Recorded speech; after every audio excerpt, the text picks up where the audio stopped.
Lowskis. It is I, your Brimley Beatus, your King Ginger, your Fail Narwhale, the guy who refuses to plow your driveway. Um, no Colin, I think, today, and no Beard off grading papers under I duress. always miss Beard when I'm on. He said he might, but that probably not. So. Yeah, he's a busy guy with his school schedule has gotten kind of hectic again. So, in Beard, I don't know if you guys know this or not, but Beard takes on a lot of extra things to make his university as successful as possible. So he definitely it's not like he's like, I'm sleeping in. It's that he's knee deep in it. He's definitely doing important stuff. Yeah, he's stuck in with the boys, as they say in England. Hey, Michael's back. Hey, me. I am back.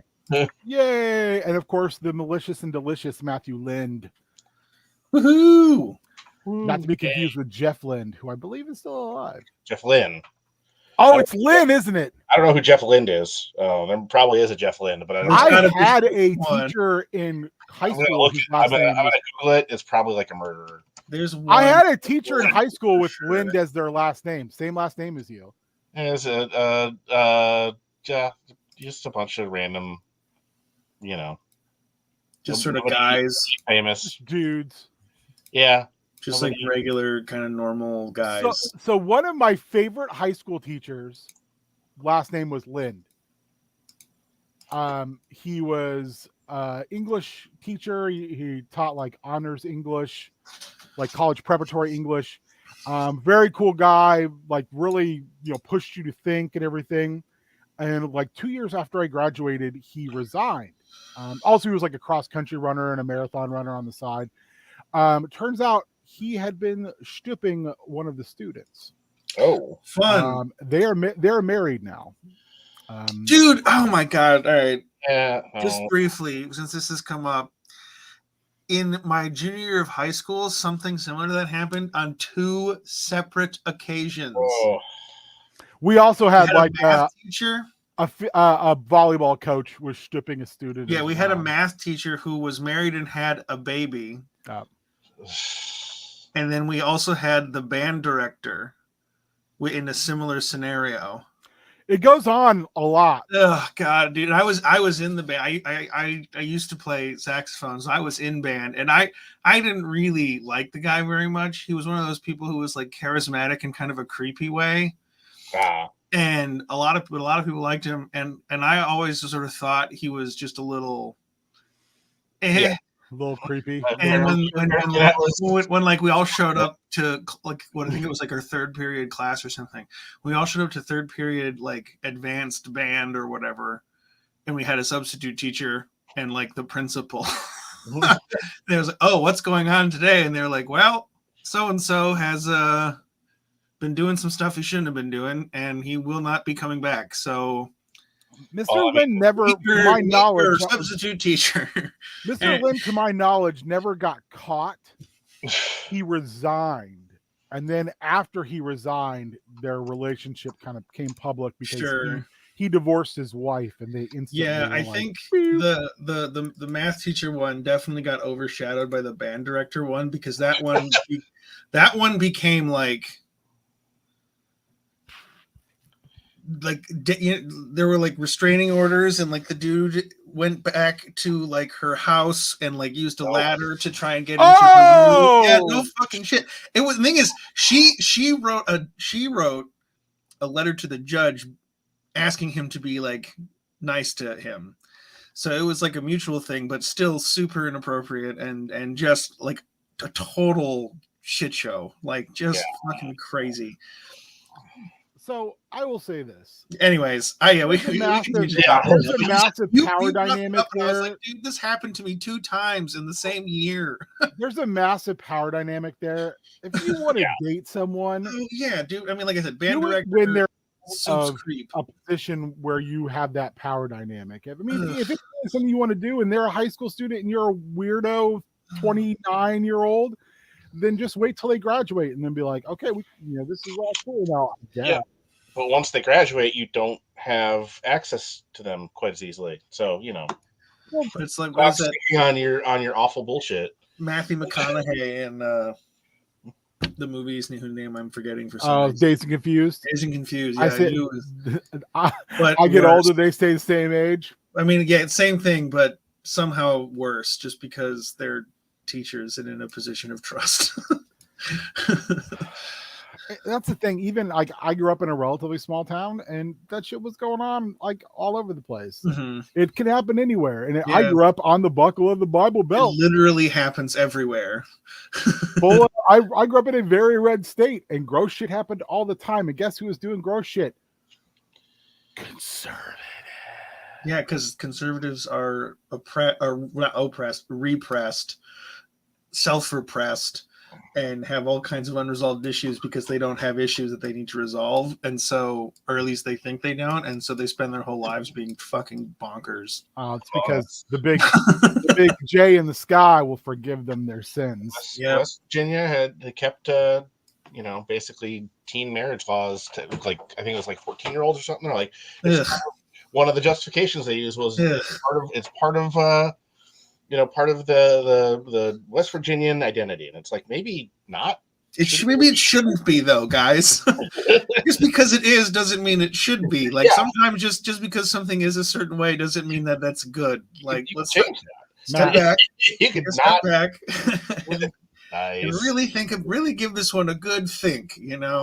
Yeah, anyway, sorry to bring that up. I didn't know how I got on that, but yeah, it's a weird thing. Yep, super weird. And and you mentioned it, and I was like, well, this never comes up for obvious reasons. I never have an opportunity to talk about this.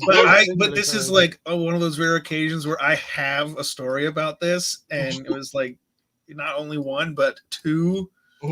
Mitch, and I don't want to like name any names or anything, but the math teacher one was kind of funny in retrospect because his last name rhymed with the name of the girl that he like eloped with. So she had a rhyming name, and that's kind of funny. Mitch, your unresolved issues are welcome here. Shaggy, good morning. That's a thing too, Shaggy, and I get that because I have worked with folks with borderline personality disorder, with DID, with bipolar, with schizophrenia, with a number of other issues, who will say things sometimes that are fucking terrifying as far as make accusations aren't true. But the problem is sometimes in their perspective, because their mental health can cause them to be unreliable narrators, they might think it is. Yeah, we're off the proverbial rails. Mike, you had some stuff you wanted to kind of talk about today. Oh, I don't know. I've just been working on some stuff, and I figured if there was ever a time for me to come on this show again, just because of the way that I normally do prep, where I'll do like a bunch of it all at once and then not have to do it for like 3 months. And then I can just kind of sit back and be like, I need to look at my notes real quick before we start here. So I don't often have anything really to like that I'm working on, because I do it in like a week and then don't do it again for months at a time. But I've been working on a new D&D setting and just kind of like we'll talk about all I've got on a map and kind of just ideation stuff. I want to hit today. So let's talk about yours first. What I have to hit is I want to kind of talk about I've got my Monster Hearts game. I've got 3 out of my 6 players ready. I need to sort of figure out my 3rd episode. So we'll do that another time. Also kind of got bye Mitch. Come on, Mitch. I also have a couple ideas for some Marvel stuff I want to talk about, but we can do that at a different point because that's not on the horizon anytime soon. But I do want to, dim me some. I do need to come up with some NPCs for tomorrow night's game. And they will be NPCs who would be at the external exchange doing some shopping in a weird liminal space. So weird stuff is afoot at the Circle K. Weird stuff always is fun. So, but I wanted to give you time and I'm just talk here about your stuff to hang out. Yeah, I don't know. So I like I think I said last time, I'm sort of relatively new to D&D. I guess it's been like 4+ years at this point, but you know, like some people have been playing for 2 decades or what have you.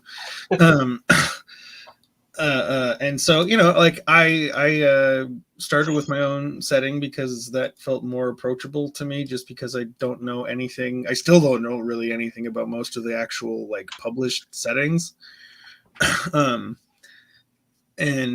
So rather than, I'm also, one of the things that I run into when I'm trying to learn other people's settings is that I'm like really big on consistency. And, so I oftentimes will spend like way too much time like thinking about really small things that kind of maybe don't necessarily matter to actually running a game, you know? So I did my own setting, and I've learned a lot since then, basically. And what did you learn coming out of that? I know you built kind of a low fantasy. Yeah, I mean, it's not quite as low fantasy as I guess I kind of initially envisioned. One, I think because I didn't and I still kind of don't, you know, wouldn't fully understand how to do it. But I when I first, you know, obviously when you first start, no idea really how to manipulate the rules, you know, to like suit your own ends, you know, because you don't know what any of them are really. Yeah. And so a lot of the stuff that like I want to do, or not a lot, but some of the things I wanted to do with that setting, I just kind of have never been able to do. And it's kind of like, it feels like, again, as someone who's really big on consistency, it's a little too late to do some of that stuff because of things that have already been like established, you know, in campaigns and things like that. But the big, like, I guess the big things that I learned, I don't know if there's anything like super specific. It's the things that I am trying to think about with this setting, and I suppose a lot of this depends on what type of setting you want to make if you're making a homebrew setting, you know, because there's like, you know, urban fantasy, and then there's high fantasy, and there's medieval fantasy. I mean, that's just like, you know, that's just the fantasy stuff. You know, there's all kinds of like sci-fi and, you know, all sorts of different settings that you can come up with and create. And I think if you're going to be a DM, especially if you're a forever DM or close to one like I am, you are entitled to spend as much time and effort like world building as you want if you enjoy doing that. And like, you don't really. So I'm sort of getting a little off topic or off the rails.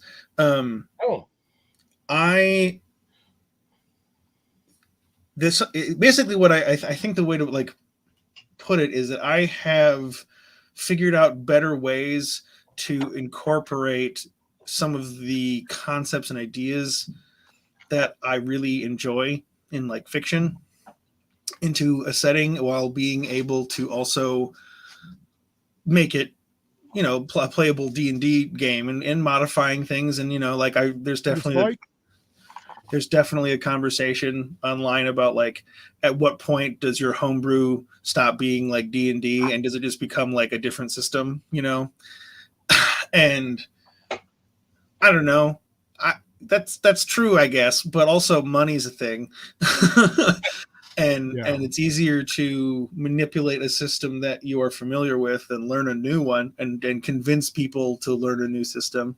Yeah, I don't think there's any, like one of my groups, you know, half the people in it are really like would still be interested in like D&D, but they only really are able to play because 5th edition Dungeons and Dragons is very approachable as far as like a tabletop game goes, you know. And so, you know, I don't know, just manipulating what I already know to do some more of my own kind of personal flavored world building and get away from, you know, because one of the things that I did with my first setting that I don't regret or anything, but it was sort of out of necessity more than like actual creative choice, was like adopting an already existing pantheon of gods rather than making my own, because I just still no idea how to start with that or like anything. But now I've got a much better idea of like kind of what my favorite concepts are, and I have been wanting to like implement them into stories. And my current setting that I still really enjoy and have 2 games running in right now that are, we're not going to stop playing those games just because I'm working on this now.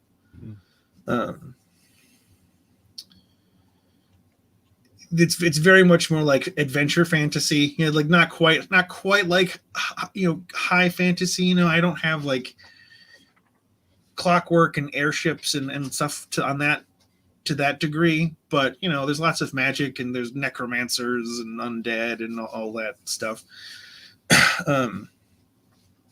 But I have wanted to do more to make a setting feel like real world history, and not in the sense of like people were shitty to each other, so I'm going to make everyone in my setting a shitty person, like the way like it's but like archaeological, paleontological like progression of civilization, rather than having some sort of nondescript ancient elven civilization that existed some vague time ago. I want to have like have the civilization go through like a Paleolithic, a Mesolithic, Neolithic, Copper, Bronze, Stone Age, Antiquity, like kind of, and have the things that make civilization, at least as far as we understand it, happen. Like trade routes and natural barriers and stuff like that, and really think about those things, because I love that stuff. I love history. I think history, like a historical fantasy, then. Yeah, a lot more of a historical fantasy. Definitely with fantasy, like I'm one of the first early concepts. I love the sort of fantasy trope of like the dragons being the first like rulers of the world or whatever, because I think dragons are just fucking cool. They're inherently awesome. And especially if you give them especially if you can kind of give them slightly unique twists, just to kind of make them feel a little bit different than normal. Like I guess for me, the way I'm kind of approaching this is like I'm kind of envisioning the dragons would have like been the sort of first major, sort of like Stone Age civilization that had like flying cities and stuff, because they're fucking dragons and they can do that type of shit, Yeah.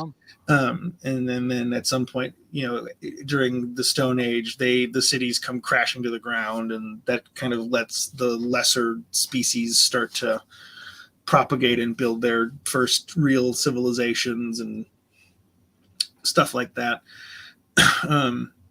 And it's been fun so far. I've come up with some stuff that I'm really happy with. I definitely also like, I have a preference for like gods and things definitely being more cosmic than like divine.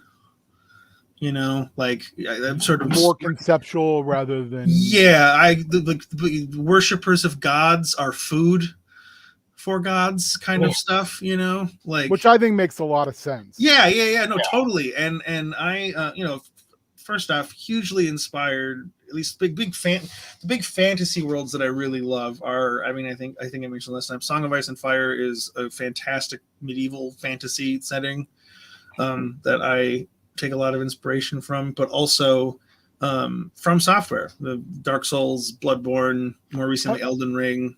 Have you read the Black Company books? No. You should. Send me a link and I'll try and remember to like get an audiobook or something.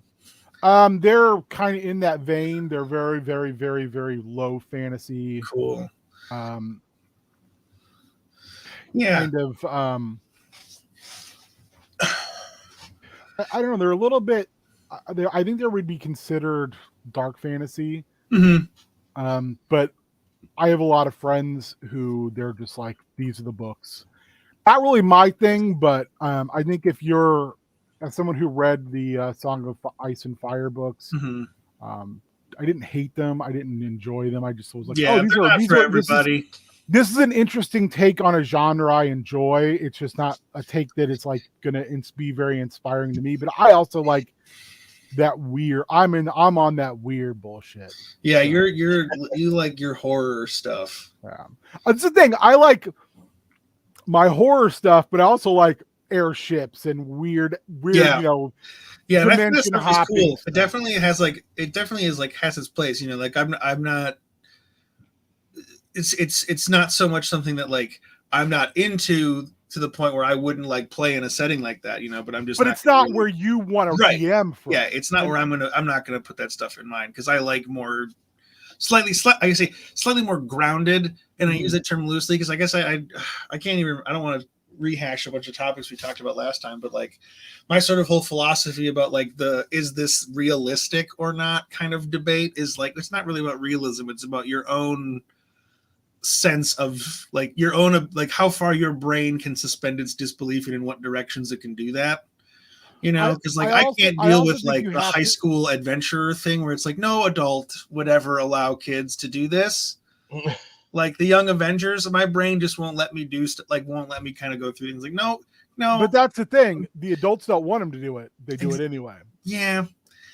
Sometimes there's actually sometimes it's like an officially sanctioned organization where they're like, why? We don't want you to do this. You're going to stop doing this, and they do it anyway. Yeah, but then sometimes it's like the government sanctions it, and you're like, okay, but these are 16-year-olds, government. What's going on here?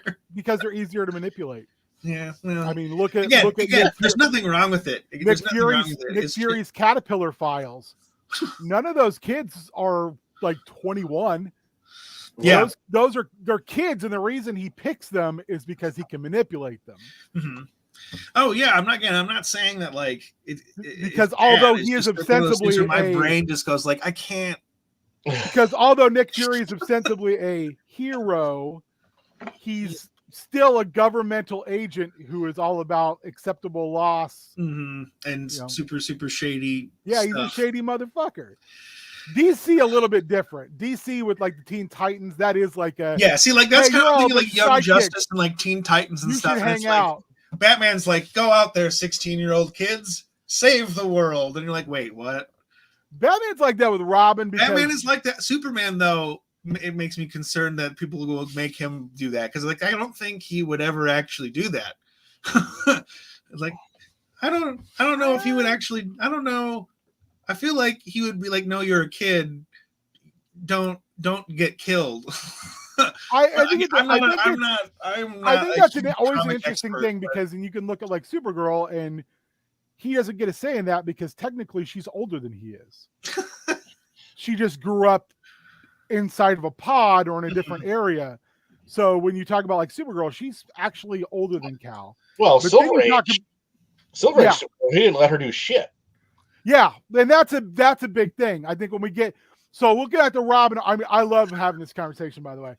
Robin, and they've used this repetitively, Robin is the anchor to Batman.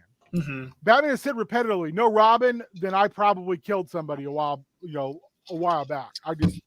It became easier for me to lose my way. I think, it's the extension of wanting Robin to have friends and have a life. I think especially when you get to Damian as Robin, Batman is pushing Damian to interact with these other teens because without that, Damian is scarier than Batman. Yeah, he's terrifying. Yeah, Damian is like, I was brought up to be an assassin. I've been dipped in the Lazarus pit how many times? He calls him father. Oh. Yeah, I basically grew up in a fucking cult with a mother who may or may not have sexually assaulted my father. In order to have me, he's just a giant weirdo in a good way because you get to watch his journey. It's all fiction. None of it's real anyway. So like, again, that's why to me, it's less about like if it's realistic or not and more about like how your brain interprets it and how you respond to it. Cause that's, like, again, any sort of, as an adult, because it's not written for me. So it's fine. I don't care. It's not like I'm gonna like talk about how dog shit it all is or whatever because it's fine. It's just not for me. But it's just like as an adult, any type of like high school adventure thing is just a little farther than my brain can go. Where would you put someone like Shazam then, Captain Marvel? Dude, honestly, I don't know enough about Shazam specifically. Billy Batson's like 14 years old and he turns into an adult. Yeah. And that he doesn't really tell the other adults he's a kid. I think the thing is when he's one, yeah. See, if they don't know, then I think at that point it's like, well, if they don't know, they don't know. What can they do about it? But when it's like, go out there, 13-year-old, stop the intergalactic monster. It's like, well, I mean, there are people who do know, and who don't stop him. Yeah. Well, I mean, one of the things there's two kind of parts of more modern Shazam that I think kind of show the two sides of that. There's the Superman Shazam miniseries where Clark Kent finds out that Billy Batson is Shazam. Mm-hmm. And he's just kind of like taken aback of like, you're a homeless kid who ostensibly turns into someone who's on par with me. That's kind of scary, but horrifically sad. Yeah. Like the system has failed you, but yet you are still out here trying to do what's right. And if I could tell you no, I would, but I know I could tell you no, but how do I enforce that?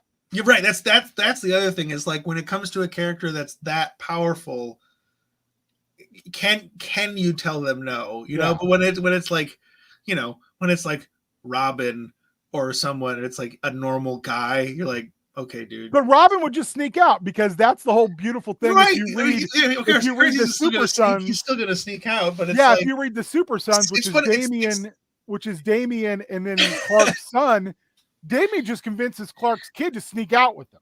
Yeah, the issue, I don't even want to call it an issue, but just what I find that my brain sort of gets stuck on.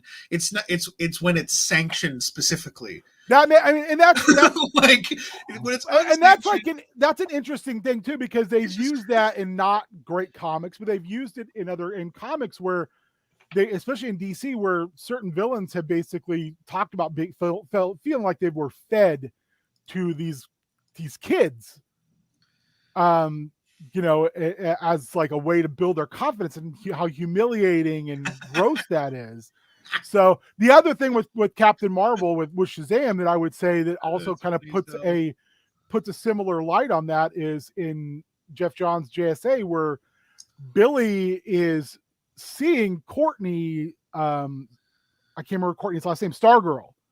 Yeah. And Dr. Light. Yeah, Super Spike. That's that comic sucks, but that mindset I think actually makes sense.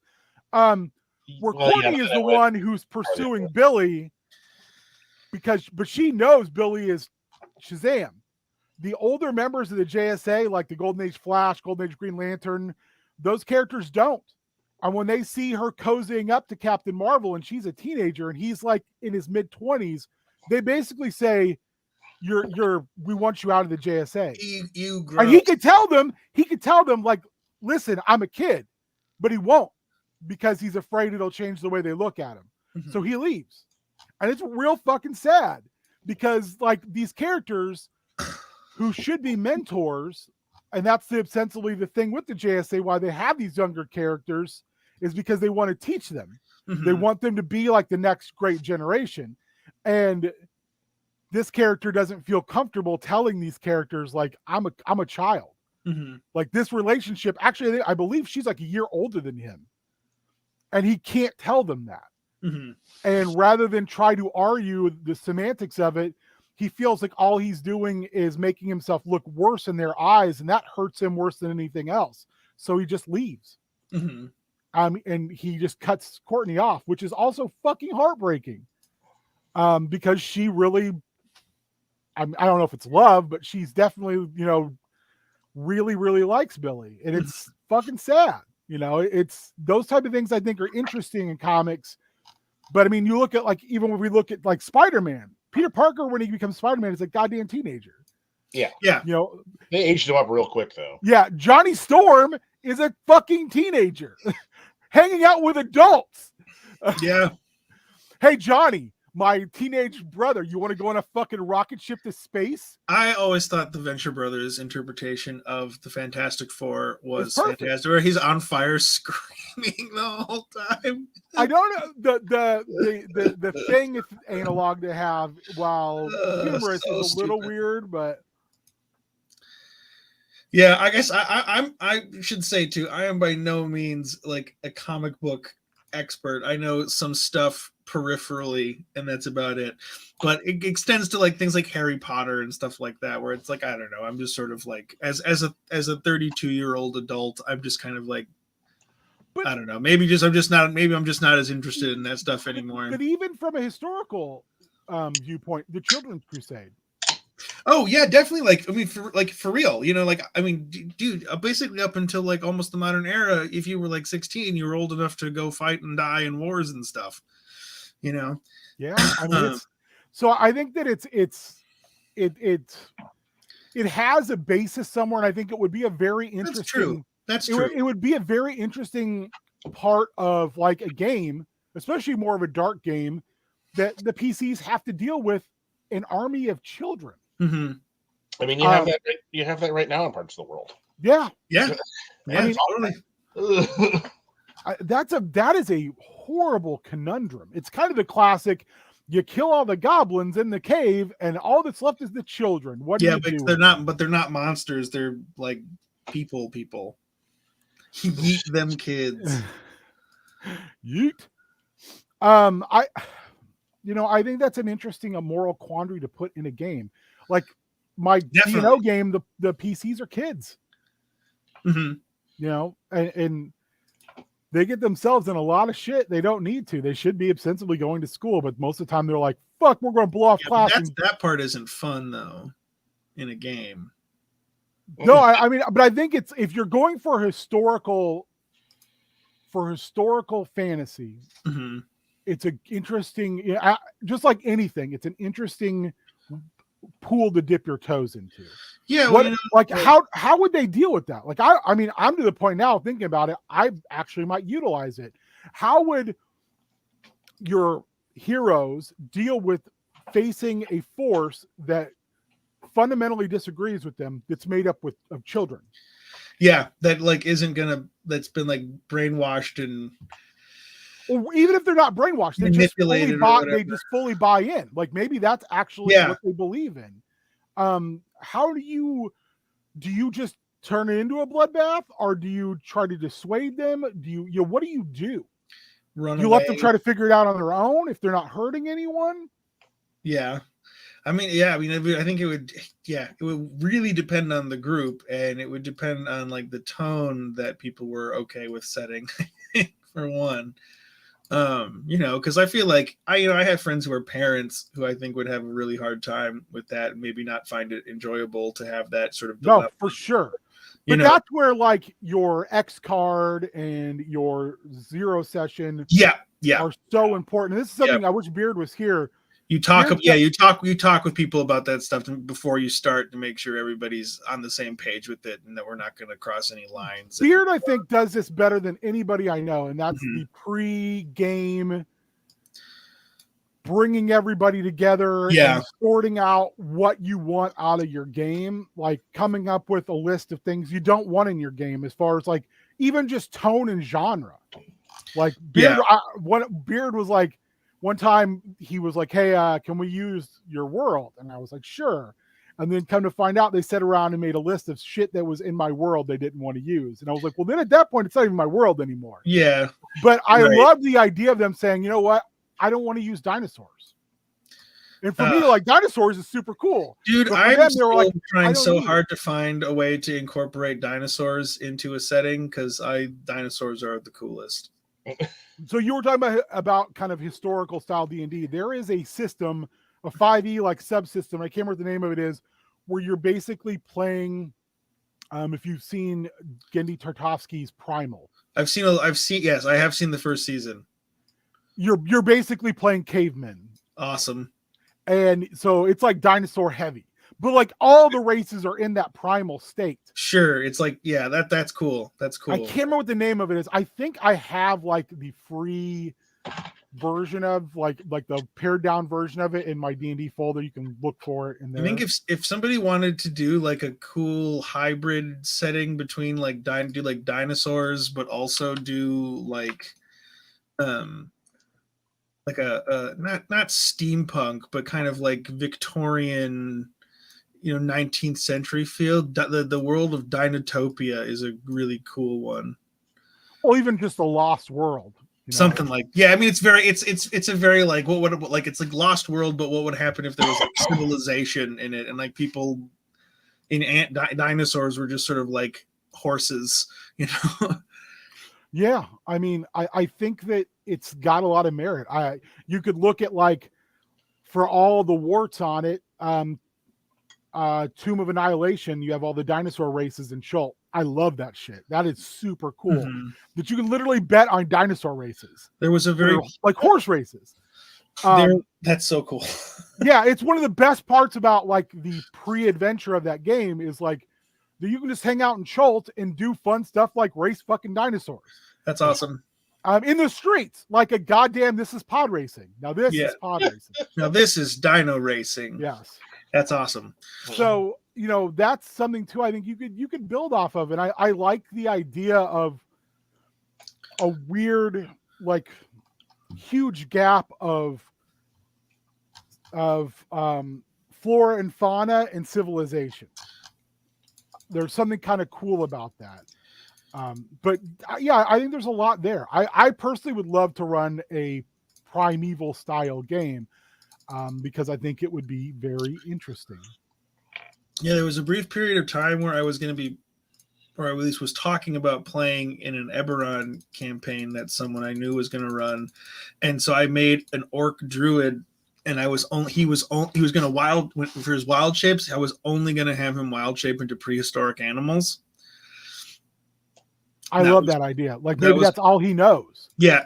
I was like, well, there's dinosaurs in the setting, so maybe he just fucking turns into dinosaurs. Like, that's awesome. I love that. It's super evocative. Yeah, you know, and I was looking at, like, you know, and then the Kobold Press books, they have my favorite dinosaur, Spinosaurus, and I was like, man, I really hope that I can turn into one of these someday, because Matt, you would know this. Awesome. Did Hasbro ever make a Spinosaurus with their current line of? I don't know. Boys. Have they made one with with the crazy ass tail they think they probably had now? Yeah, they were basically they were basically like kind of alligator like. They just didn't leave the water because they were like, I'm heavy. I'm a floaty boy. I feel like they might have done one. I'll have to look. I think the last thing I was roast ass tadpole tail. Dude, it's wild. It's like a huge paddle. Yeah, I love it. It's super cool. The last thing that the most recent thing that I heard about Spinosaurus was that it was probably semi-aquatic in the sense that it would like feed like a heron probably would. Yeah. Because its body is actually super not good for like swimming underwater. Yeah. Which is a little disappointing, but also makes a lot of sense, because it would have been rad if it was like a marine hunting dino, which doesn't exist, I don't think, as far as we know. The last thing I watched about it, because I do watch a lot of dinosaur stuff for whatever reason, is that they were comparing to the crocodilians, that they were ambush predators that were not deep divers. They just stayed below the surface.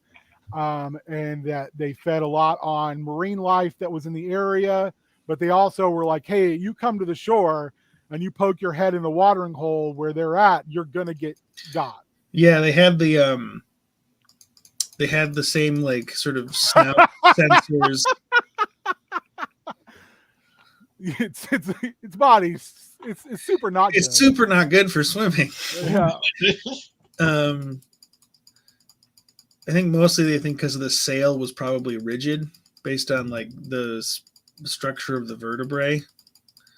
And so it wouldn't like, because the one of the theories for a while was like, oh, it's like a marlin's sail that can like whip around and stuff, but like it has too many bones to be able to do that. So it probably would have actually been a hindrance, like swimming. If you were like totally submerged. Or at least it would have drastically reduced aerodynamics and stuff. But they had the same like snout sensors that crocodilians have, where they can sense movement in the water, like in their bones, which is really cool. Yeah, it's one of my favorite visual dinosaurs. Oh, they're so weird. They're awesome. And I don't mind the bizarre, the non-scientific approach of Jurassic Park. I in fact enjoy like this idea of this monstrous thing that is land and sea, or land and water. Oh yeah, based. well it was definitely both. Like it's just so huge. It's just so awesome. Superis, not just goodest. Yeah, that's something too with this D&D setting that I'm like mulling over is like, do I have prehistoric dinos? Am I going like that real world history? Because also I do kind of like one thing I think Elden Ring that the Elden Ring is really cool with its dragons is basically treats dragons as like dinosaurs and like the founders of like Paleolithic civilization. And I think dragons as dinosaurs in a fantasy setting, or like dragons in lieu of dinosaurs in a fantasy setting, is a really cool trope as well. So I haven't. I think even looking at them, were they always so intelligent and evolved, or were they at one point animalistic and evolved out of that state to what they are? Or you do, it's the completely ridiculous.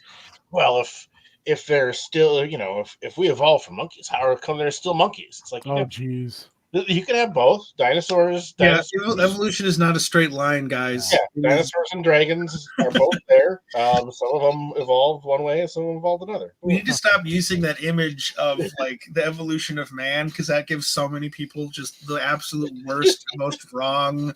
Well, it's because people are dumb and they argue in bad faith. And also, I mean, also that's what we thought it was for like a long time, but we know better than that now. Nope. Evolution is it's like it right the first time. That means everything you ever came up with is invalid. That's the rules. Yeah. Whatever someone ignore me. Pat killing it today. This is Dave, the Brachiosaurus. Yeah, Dave was a good name for a Brachiosaurus. It is. Dave the Brachiosaurus.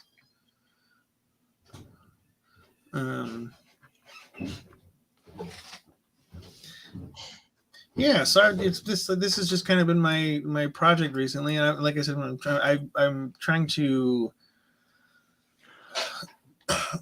Is this something where you're looking to run it sometime soon, or are you?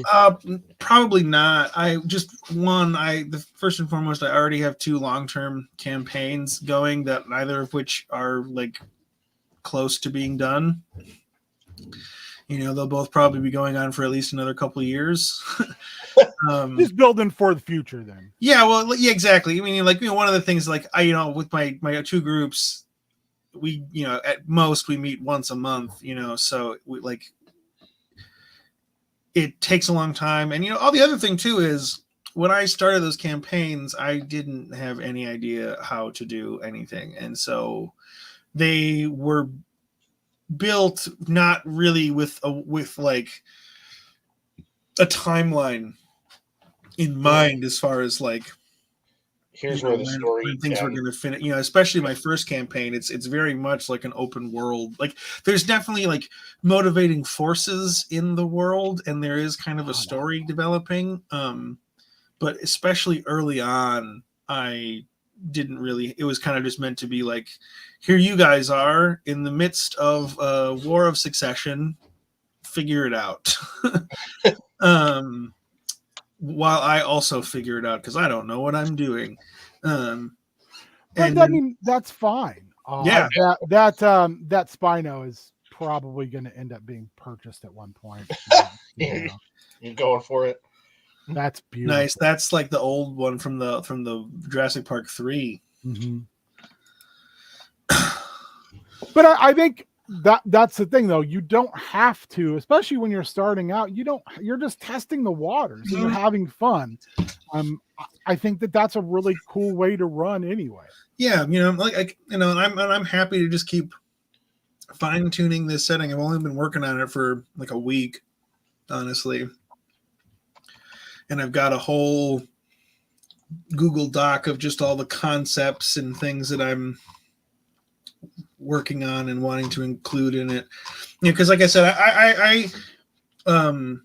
I'm really big on like consistency and having like the details of a world be meaningful.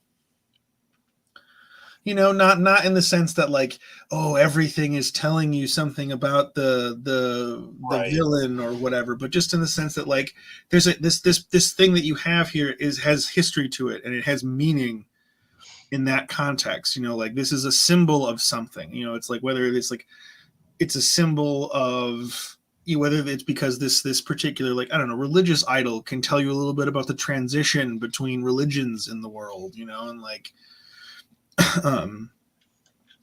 You know, and I want to include stuff like alchemy, like alchemical concepts with like, you know, what different metals mean and, you know, with like different colors are representative of, you know, and not just like primary colors, but like the hues in between, you know. And, you know, I want to include like physics stuff, you know, have like gravity be you know important and you know kind of use of magic. You know, then one thing I'm thinking about with the magic is like instead of using the traditional D&D schools of magic, take this list of you know, all the spells that I have access to. You know, I don't have every source book or whatever, but I have a bunch. Well, and you also have access to the Dropbox. So. Yeah, exactly. Enjoy. That too, and then recategorize them not based on schools, but based on like what god would bestow that power on the person wielding it or whatever, you know, or like the understanding of the stars and the cosmos in astrology can yield an understanding of how to channel like the cosmic magic, you know, like stuff like that. And I would say look at Cobalt Press's additional magical school books. I can't remember what they're called. There's like 20 of them. Wow. That one they're like, you know, one's on rune magic, one's on like cosmic magic, there's one on chronomancy, where it's like literally explain it's just like a tiny book, and again they're in the Dropbox. It's a tiny book that explains like the school of magic, what it does, and then there's just spells. So it's very cool. I can't remember what they're called though. Yeah, let's see. Like I have things like botany. You know, I want to include stuff like botany. I again, like one of the things that's really inspired me to do this is, you know, is my love of From Software, and like how much how much thought they put into stuff like this. You know, with Elden Ring, one of the big focuses is the Erd tree. It's like this sort of world tree analog in the setting. But it's also representative of other things. And like in Elden Ring, there is I don't know exactly like if it's like medical or magical, probably a little bit of both, but there's a process called grafting where people can take like the limbs and body parts of other organisms and graft them onto themselves to become stronger, or like in an attempt to become stronger. So there is, and it creates this like these horrible nightmare multi-armed monstrosities. I would recommend there is again in there is a book that Wizards put out, like a PDF for the I can't think what the horror setting is for Magic the Gathering. I don't remember what it's called. But there is a wizard in there who big thing is they're basically Dr. Frankenstein. Yeah, well, it goes beyond just like body horror, because grafting is also a botanical process that is used to graft plants together. That's interesting. And you know, like they use it to grow. Like a good example is like lemon trees, like virtually all lemon trees. It's something I learned recently in the world that are like so they're hybrids they're hybrids. They have a rootstock of a Japanese citrus plant that grows a citrus fruit that's like inedible. Yep. And they take those roots because they're very sturdy and hardy, and they graft on like a traditional lemon tree on top of that, and then that concept is extremely prevalent in Elden Ring. And like the process of tree growth is like not just in like the sense of like new life or anything, but like literally the processes that a tree actually goes through are represented by forces and factions in the world and stuff like that. So there is, going back through history, there was a tree before the Erd tree, and that was destroyed or something, and out of it grew the Crucible, which is kind of a representation. I think it's it's an actual process in tree growth after a tree has been felled, where stalks start to sprout out of the stump to replace it, but only one of those stalks can survive. And so at some point this crucible becomes the new tree. And when you graft a tree onto, when you do a tree graft and graft when you do a graft, you're just out there grafting. Yeah. So when like a every day I'm grafting. So like a botanist or somebody does a graft, what also happens eventually too is the emergence of what are called root suckers, that are the growth of the original, like the tree that's supposed to grow on the rootstock. And when you start to get root suckers, that means that the tree is basically like the grafted part of it is going to die eventually. And that's in Elden Ring. That process is represented by the emergence of these things called the omens, which are literally like people who are like cursed and have like horns and growths and stuff coming out of them. And so it's like this level of both literal and metaphorical sort of representation of this process is really incredible to me. And which again easily segues into body horror. Yeah, well, again, that's like the grafting in the game. It's sort of meant to, it's like a human attempt at doing something similar to that.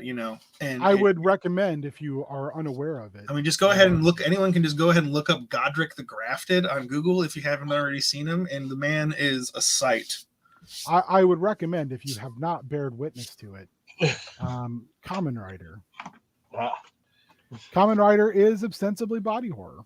Yeah, it's organization take person, graft cyborg part onto person, and then force person to do thing. It's like a servitor in 40K, or like where we're headed in Bad Batch, because I really think we're going to get the Dark Trooper program. I'm not sure, honestly. If that's they have it in the Mandalorian. I think we're going to see Crosshair as one of the first attempts of the Dark. I think he's at Mount Tantus, but I'm pretty sure that's where they're going to have Dark Trooper program. It could be. We'll see. Start.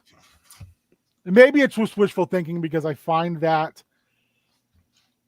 incredibly terrifying and gross in a very this is the Empire. The Empire was doing really fucked up stuff. The Dark Troopers from the pre-Disney canon, if they bring them back like they were, that's some messed up shit. I think that's what we're going to get. I think that we're going to get a good mixture. Dark Troopers are gnarly. Yeah. I think we get a lot of that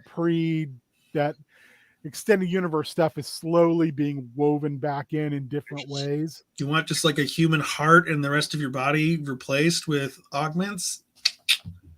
Dark Trooper. Yeah, Dark Trooper. And that they used, it's been established, they used clones because they were disposable. Yeah. Especially post post Palpatine, clones super disposable, which is what we're seeing on Clone Wars, or excuse me, Bad Batch. Constantly. Yeah, I haven't. The only Star Wars show that I've watched is Mandalorian, and I did watch the Book of Boba Fett, and boy, that was an interesting watch. I thought it was fine, but the pacing is so weird. Well, it was ostensibly Mandalorian season 5. Yeah, when you have an 8-episode miniseries or something, you have 2 of the episodes about a completely different show. That's not good. I don't think that's good. I think that they just it was a weird way to market it. Yeah. But I would say I do recommend Bad Batch. It's the second season has been very I've heard nothing but good things. I just don't have money for any sort of subscription service right now, and also I have a hard time with television, or not television, but shows. I really got to be super keen on watching it to get sucked in. Yeah, that can be really hard. I hear you on that. I watch less show. And I've got the ADHD thing. So watching shows and movies and stuff, I get bored because my hands aren't doing anything. Well, I have fidget spinners everywhere. Yeah, because even right now I'm just fiddling with a part. That's why in I my play hand. video games instead. So what I'd like to do, Mike, is at some point have you come back and kind of tell us where you're at. I think this would be a cool thing to like you update it. Didn't you say you were working on a map?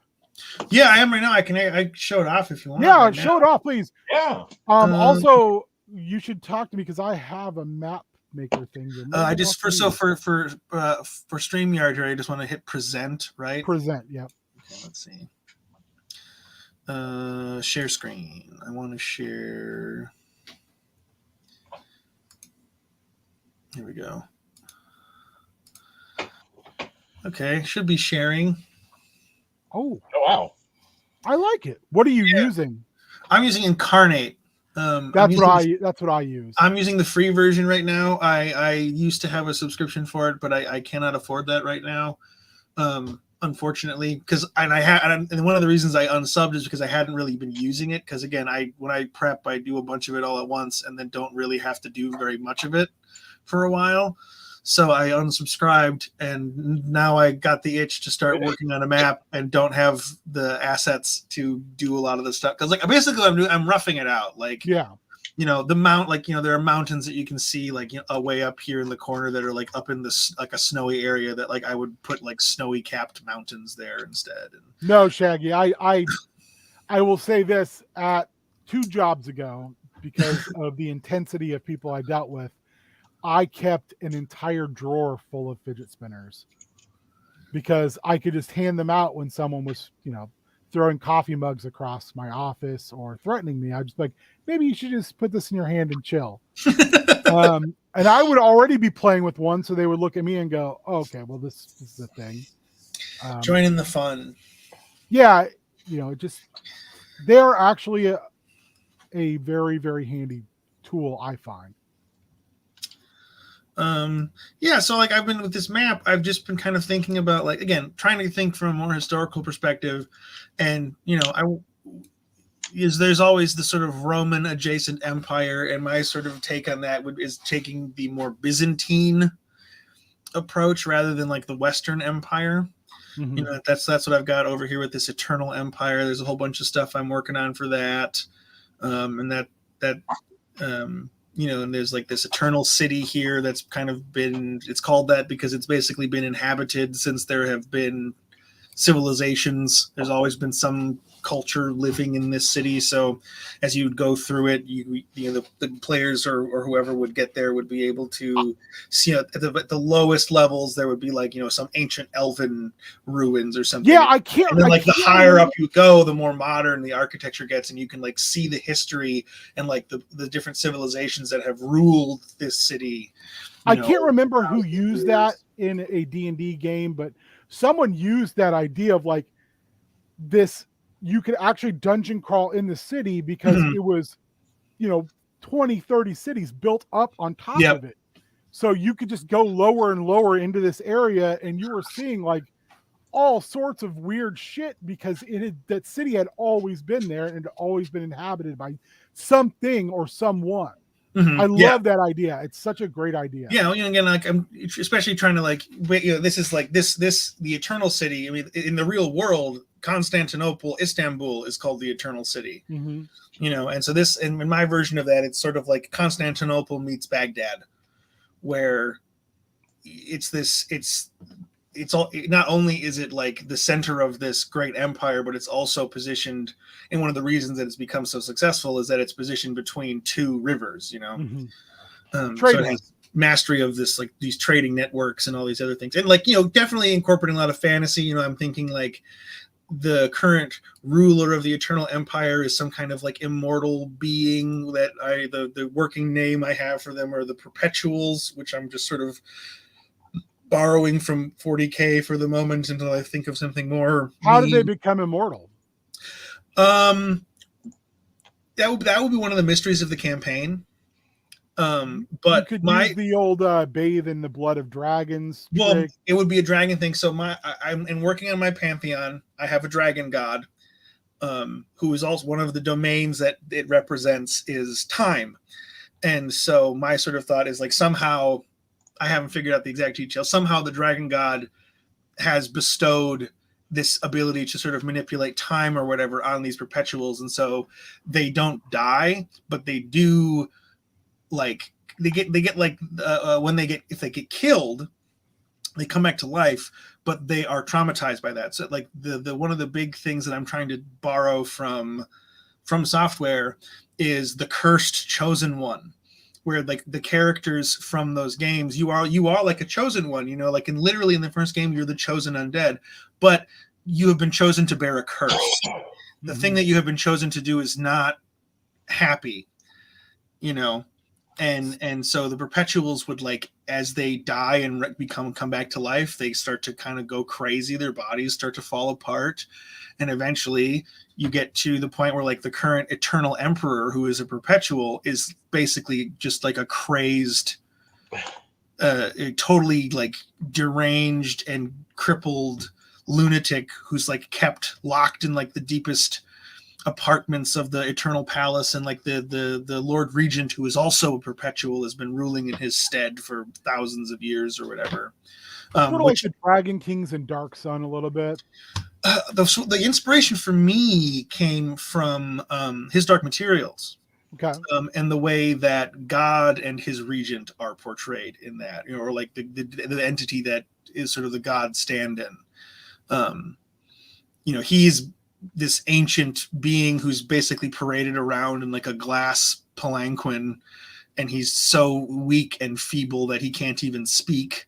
The God Emperor of mankind sitting on the golden throne. Similar, but more like less that like he has been installed upon the throne, and more that his, you know, immortality, which is more of a curse than a blessing, has been taken advantage of. And so like he's still alive, and the Lord Regent of the Eternal Empire has been telling people for, you know, like 500 years, or I haven't figured out all the exact timeline stuff, has been telling people that he's deep in communion with like their God or whatever, you know, and so like he cannot be disturbed in the deepest parts of the palace, and he must be left to speak with the divine so that he can, you know, bring the prophecy into the world or whatever.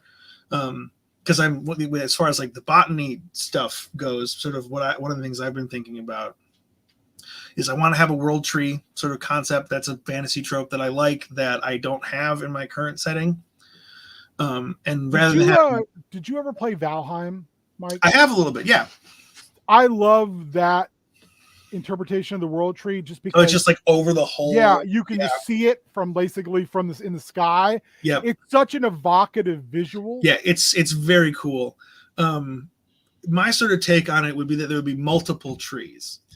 And these trees, and again, I haven't figured out all the little details and stuff yet, but the trees would essentially be what I'm sort of thinking them as like straws for the gods, like the cosmic gods. And the trees would use pheromones or pollen or something to subtly manipulate the minds of those who live within proximity to them. So they build these societies around the trees to specifically to perpetuate the trees and feed the gods. Well, there's those, what is it? There's these weird parasites that can only like reproduce in cow like stomachs, I think. So like the cow poops them out, and then they like bugs eat the poop, and then so you'll see at night like ants will like climb up to the tips of blades of grass and just sit there, and that's because they've been infected by these parasites that go to their brains and make them do this. Sure. So that the cows eat the ants, because that's the only way they can complete their life cycle. Sure. Which is wild. Yeah. I mean, it's a process like that. Like the trees would be like a vector for, you know, like, you know, at this point in the world, I still haven't figured out a lot of the details and a lot of the finer points of the timeline and stuff. But at this point in the setting, like where the first campaign would be, is there's only one tree left, and it's the tree in the Eternal City. All the other ones have been burned or felled or something. And so there's just this one last tree. and it's still perpetuating this cycle, where like even the people of the city bury their dead at the roots of the tree so that it can directly feed, sort of a la the sarlacc, like on their new bodies and their nutrients and stuff. And it would be like the basis of a religion that, when the Eternal Empire was at its height, where it had a Eastern and Western capital, very much like real world Rome. They tried to replant a tree in the West, but it failed for whatever reason. Again, I'm still working on a lot of this stuff, but just sort of conceptually. And so like there's this one tree, and and even so, the world still has nations that worship the tree, and nations that worship the old pagan cosmic pantheon, and there are some that specifically worship like one god from that pantheon, or what the other big god I'm imagining is like the sun god. And so there'd be like wars of religion between the sun worshippers and the tree worshippers. And just kind of working on things like that, and wanting to, because I love history. And so there's a lot of things in history that I think when you, again, not in a general way, in like specific way, like there are specific things from history that I think are very cool. And think work really well in fiction. It can be represented really well in fiction. And just trying to incorporate all that stuff. With this map I've got here, I've got this these regions, these kind of regions in the upper corner here. I'm thinking of these three kingdoms here: Varay, Galatia, and Carolus. These were part of an almost Carolingian style empire, like Charlemagne's Frankish empire, and in the modern era they've fractured into three lesser kingdoms who all claim to be successors of the the Carolian Empire is what I'm calling it.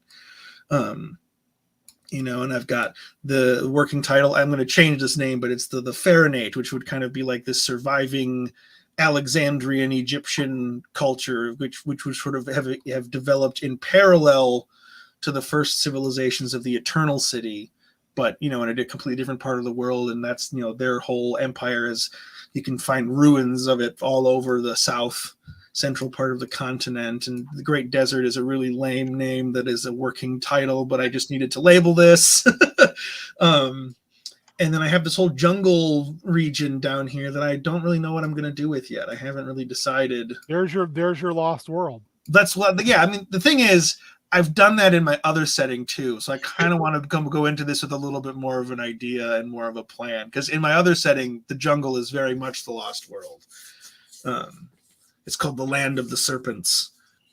And that's where all the always a good place too to stick a lost world and then stick a civilization like the Yuan-Ti in Tokyo. That's exactly what I've done. I have the Yuan-Ti and Lizardmen like as rivals. I don't put the Yuan-Ti as a rival. I put the Yuan-Ti as like they're in Topor. They've been sleeping. So they've slept for a long time, and that's whatever race stumbles across them. If Yuan-Ti basically have been around very early on in history, and then saw that things were turning against them, so they put themselves asleep, and now they're waking up and they're like, the world is fractured enough, we can start our machinations again. Interesting. I'll definitely think about that. But I like the idea too that like lizard folk and bullywug and other kind of jungle dwelling races have started their own civilizations in the meantime, and maybe even have stumbled across some of these Yuan-Ti in Topor, and in some cases maybe even worship them. But now the Yuan-Ti are returning, and that they are a potential underlying threat. But the Yuan-Ti are also smart enough not to just go to war because they don't have the numbers. Yeah, I do have a serpent god. And the way I'm kind of working on my gods right now is I'm basically just writing down all of the words that I am thinking of when I'm I'm just writing down words that I want to associate with this god, and when I don't know if it's going to be through worship or symbolism or what, just anything that's like feels relevant.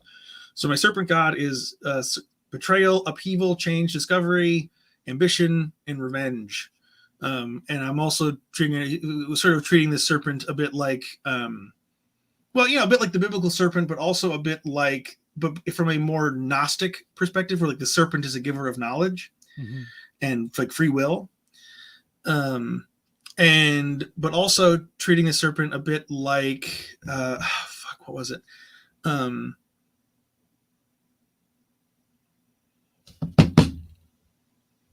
Sort of a combination like the biblical serpent and like the name I'm totally blanking on, the Norse serpent that devours the world. Midgard serpent. Yeah, kind of a combination of all of those things. Like it is this like giver of knowledge and stuff, but the thing about when you think about bestowing knowledge and creating and instigating change is that oftentimes it comes with upheaval, and and it comes because something has broken and there are people who are like suffering because of that. Have you sorry, 1 second. Look at no.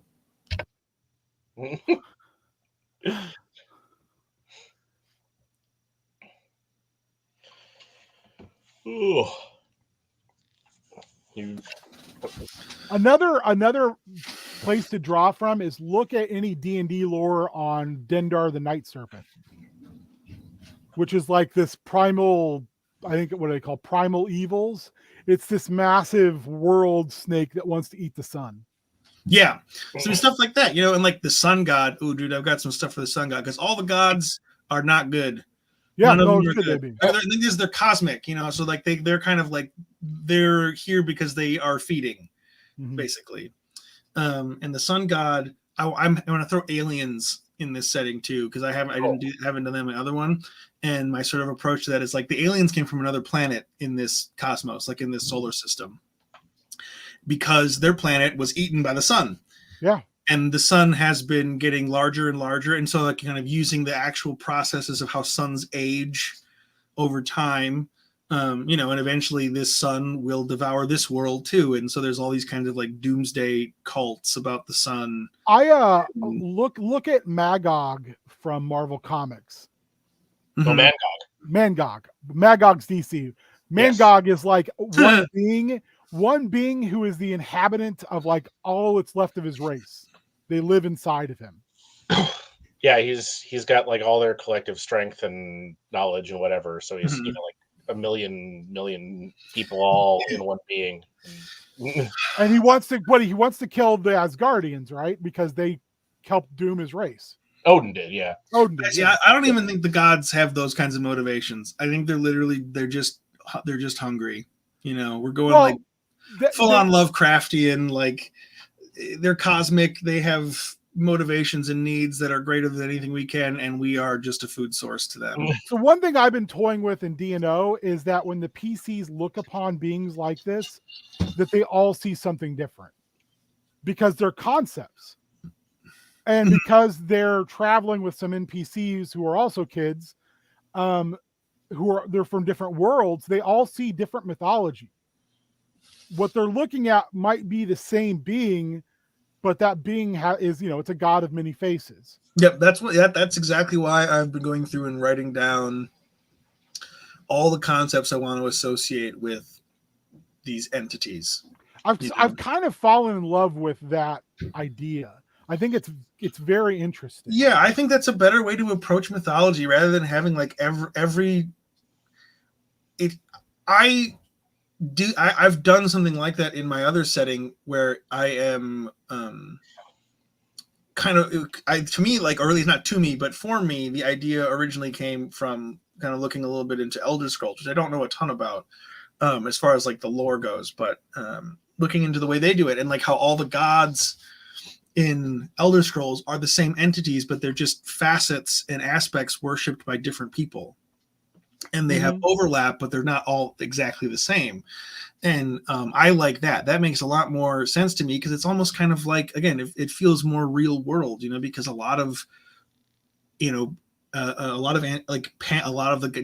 pantheons from like antiquity, have the gods have different names, but they're oftentimes very similar in what they represent. You know, the king of the gods is always kind of has these certain qualities, even though there are differences. And you know, the god of the Roman underworld always has these Roman certain and Greek qualities. gods are like the most perfect example of that. Yeah, they're exactly, the same fucking gods. The names have just changed. Exactly, yeah. And so I think that's a much more interesting way to approach mythology, where like there isn't like the elf god of war and the human god of war and the dwarf god of war, you know, and have like 15 different actual entities all kind of representing the same thing, because that is very confusing and also is way more work for a DM trying to make a consistent world than it needs to be. Because like my first homebrew setting, because I have a paladin in my first group and because the god she chose, I wound up going with the Forgotten Realms pantheon, which is just like there's so many gods. And so I started going through and categorizing them and being like, this is all the same god. This is all the same god. This is all the same god. I do like the idea though. It's like there's like 100. It's just too many. But I do like the idea in Forgotten Realms that you can lose your status as a god. If the prime god Ao decides like, fuck you, you can lose it, or you can have it stolen. Yeah. I love the idea that like gods have portfolios. They have these like 3 to 5 things they represent. Other gods can come in and steal that. They can do it through worship. They can't like overtly attack you. Yeah, in my setting, I've had 3 death gods. Yeah, what is it? The Dead 3? It's similar but different. For me, it is like it's an order of, so the first god would have been the first death god in my first setting was oh my god, I'm blanking on names today. Well, they did that in D&D though too, because there was I can't think of the god's name now, Neural. And Neural lost his spot as the god of death to the Raven Queen, who was like his forced consort, and she offed him, and then she went throughout history and erased her name so no one could find her true name, because true names give you power over someone. And now the whole time, Orcus, the demon prince of undeath, is trying to figure out how to usurp her as the god of death. And Vecna is spending all of his time trying to find her real name so he can usurp her. And she's not even a god. She's like something else. Yeah. Kind of like the Lady of Pain. They're just like beings that operate slightly outside of a pantheon. So yeah, there's a lot of interesting things you can do. The way I approach it with my death gods was like, we had the first death god Jurgle, who very much just sort of like an accountant, basically just keeping track of names and dates and stuff like that. He was supplanted by Myrkul, who is like the god of necromancy. Matthew. Oh, look at that guy. Oh, nice. Kind of liking it. And he, you know, when Myrkul was eventually like cast out or whatever, and now it is Kelemvor. Yeah, I love Kelemvor. So we went from like having sort of a neutral death god to an evil death god, now back to a neutral death god, and because Kelemvor was immortal. He became the god of death. He was immortal, and he doesn't really enjoy it. I haven't stuck too closely to like the history of these gods as far as like the Forgotten Realms goes. I'm mostly borrowing the names and the aspects. Again, just because again, it's so much as a DM who's not had a lot of exposure to those settings. Like, it's just a ton to try and sift through. The only way I know that stuff is I remember reading those books, those Forgotten Realm novels. And when I was younger, and I liked the idea of Kelemvor doesn't want to be the god of death. Yeah. He doesn't like it. It's just he's stuck doing it. I've sort of set him up as like a boatman type of a figure, you know, like a guy, the boatman on the river Styx. Like he's the guy who brings your soul to where it's supposed to go. If you read some of those books, it's him as the judge in like this big citadel of death. And he has to assign people where they're going, and he's bored. He's like, it's kind of like anytime Conan becomes king in Robert Howard stories, it's like Conan becomes king, and he's like, well, this sucks. I don't want to do this. Like, I love the chase. I don't like the success. Robert Baratheon. Yeah. I don't really want to be king. I just Yep. don't want anybody else to be king. Likes to fight, likes to get rowdy, but hates having to do stuff. Here, I'll stop sharing this screen thing. Yeah, I think that's got a huge like interest to it. I think you can do some real wild things with that. Mortals, aspiring and becoming gods, I think is always very interesting. It just depends on, how it plays out in your head and how you want to portray it. Yeah, and it can definitely and especially in like a more of a high fantasy setting, that type of stuff can definitely make for some really interesting like quests and relationships. And I know there's in the Pathfinder setting, there's like a mortal who became a god because he basically found where like the blood of this god landed on the planet, and he became a god, but he's basically a god of nothing because he's just kind of like, I don't care. He might be the god of drunkards, actually, where he's like this adventurer and he finds this and he becomes a god, and he's like, I don't know if this is true or not. but because I'm literally young compared to the gods, I'm a 30-year-old mortal who's only been a god for like 100 years. Sure. I guess I'll do these things that I still enjoy. I still walk the world almost like a demigod, very Hercules-esque kind of idea of like, I got the ultimate goal. I achieved it. What do I do now? Because I'm staring immortality in the face and it doesn't seem that great. Yeah. I mean, again, that's like the whole immortality thing, like that again, like we're talking about with I mentioned it before with the setting that I'm working on. There are these beings, I think probably like less than 20 of them total, that I am calling for the time being perpetuals. I do like that name. These people. I'm riffing on 40K, and so I'm going to change it at some point. 40K doesn't own that. No, but like it steals from so many other things. I know, dude. I trust me, man. I know. I've been plugged into 40K since I was 12 years old. I am very aware that they riff on shit. Like, dude, they tried to. There have been a number of occasions where they have tried to copyright Space Marine. Yeah, which is so the dumbest shit. I know. No, but I'm saying is like, that's such a solid name. It is. It really is. And I mostly just I don't want to lean too heavily on like other people's terminology where avoidable, know. But again, yeah, it's a good name, and if that's what I go with, and then that's what I go with. We'll see. It's just I'm trying not to get too like top. Like, what you could do too with that is that's the closest translation to something like that. Exactly. And I'm just trying not to, I'm still so early on in this process that I'm trying not to get too like attached to any of my ideas. That makes sense. Just because I want to be able to be flexible and like, oh, it would be actually cooler if it worked this way instead of that way or whatever. Because one thing I've learned about just like making art, I'm not a visual artist, I just do storytelling basically. The one thing I think is universal about all art, and I've heard, this is a phrase that I've heard in the context of visual art, is don't get precious with your lines, which means be willing to erase them, and do something different. That's one of my favorite things to try to do currently in games, is to not get precious with ideas and instead be able to ask the players, like, you run into this person, what do they look like? Do you know them? Sure. And then they start to build the world and they get more invested in it because they're like, oh, I do know that guy.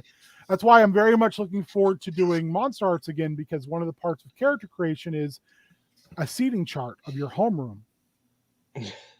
And so you have to name the NPCs in your homeroom. Cool. And they start to build like their own little mythology around these other teenagers that they're dealing with. Yeah, that's interesting. And it builds like natural friendships and natural rivalries. Investment too. Investment in those NPCs. So in a game like Monster Arts, which is a horror game, when those characters don't make it, it has weight. They're not just teenager who smoked weed and had sex, so now they die. It's, oh, that was Jim who'd been chasing been chasing Ryan for 10 years, since grade school, was interested in them, was kind of in love with them, and they finally find each other and then they die. And there's a weight to it. I think things like that, like little built-in tricks to let the PCs inhabit build the inhabitants of the world around them, gets an investment that's almost impossible to manufacture any other way. Yeah. I've definitely wanted to like play around with. I don't know if it would be like a character thing or like, or something else, but I've definitely wanted to play around with like here's a sandbox. Make your sandcastle in it, you know. There's another really great thing of doing that with a game called Beyond the Wall, which is a perfect mix of 5th edition and 2nd edition. Mm-hmm. And one of the parts of the character creation is you create your village. Yeah, you're all like your own keep or something like that. You're all young.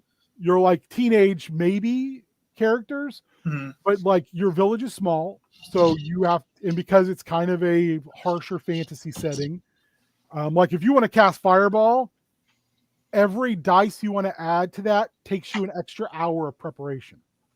So if you want to cast an 8D Fireball, you need to prep for 8 hours. Yeah, that's some intense magic prep.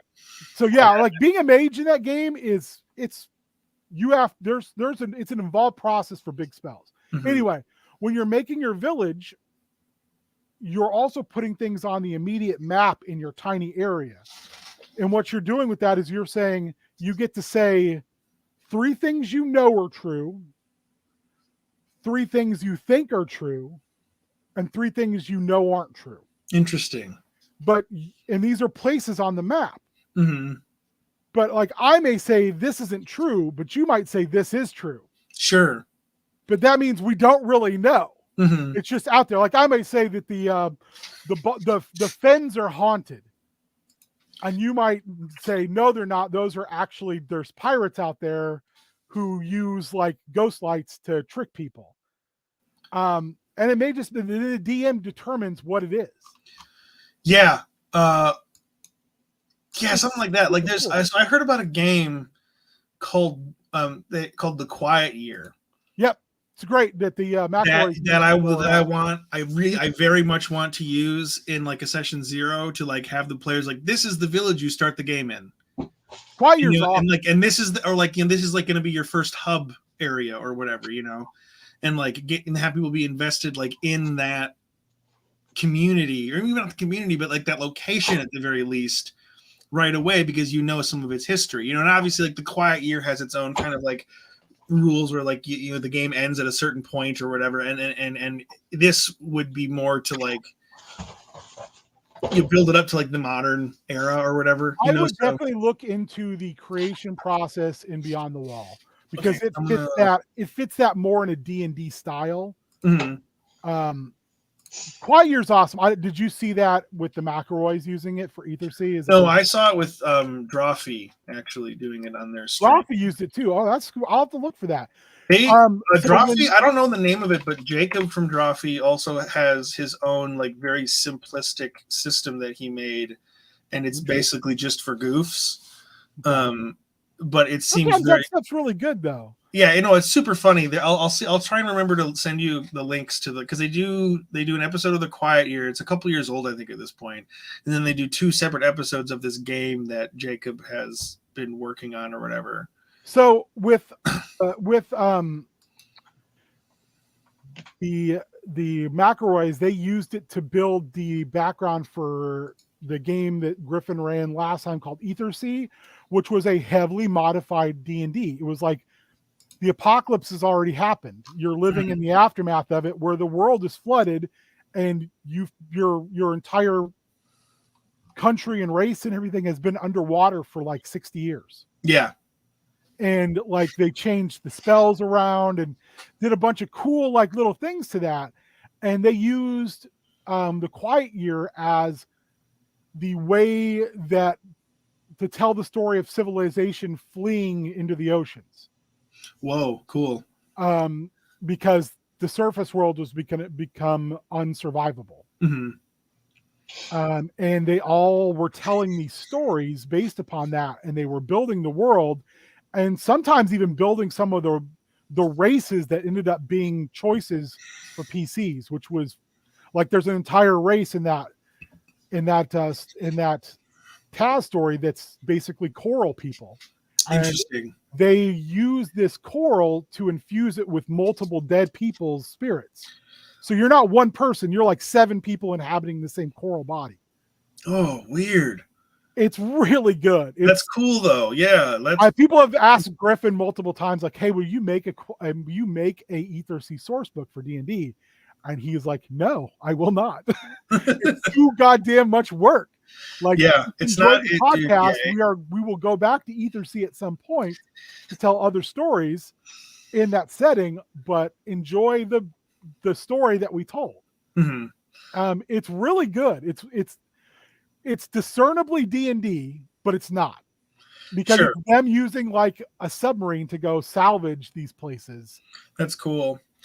Yeah, one thing when I was the theme music he wrote is fucking beautiful. It's so good. That sounds like D&D Subnautica, which I could very much get down. There's a little bit of that to it. Subnautica is a great game. I love that game. Less isolation in their game. But yeah, I just like the whole undersea exploration stuff is just so cool. There's these things called blink sharks in it, which are like what they sound. They're sharks that I have a good like blink dog picture. Yeah, but they figure out that at some point that these things are sentient, and that one of the heroes of the Quiet Year was hunting all these to extinction because they were hunting the humans or the whatever they were when they were heading into the ocean. And at one point, one of the characters kills the last one. And last one basically is able to tell them psychically, like, you, in this broken common, like, you've killed us. Thanks. No more of us. We can never go home. You've ruined the world. Because they realize as a player they have, but as a character, they're just like, I killed the last of these horrible monsters that were plaguing us. They do such a good job in that as an actual play of the players knowing things and then not using the PCs to have the same knowledge. Yeah. So they make decisions like that then are going to have consequence. Yeah, that's definitely one of the tougher things about role play is separating that knowledge out. Even if, like, you do it accidentally, even if you're not like deliberately like metagaming, or sometimes like what I've done a couple times in games that I played is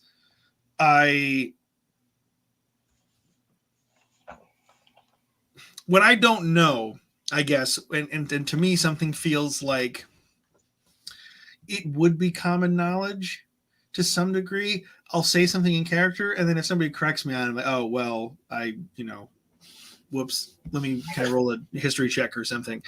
But yeah, that's one of the tough things to do. I mean, I got fortunately had some practice with that before I started playing D&D, because I'd been role playing and running events in Star Wars: The Old Republic and participating in those events too, because of the character that I played was part of the guild leadership. And so having to separate out what I know as like the organizer versus like what my character knows, you have a little bit of practice with it, like you still slip up with it, and everybody does, I think, accidentally all the time, just because it's pretend, it's not real.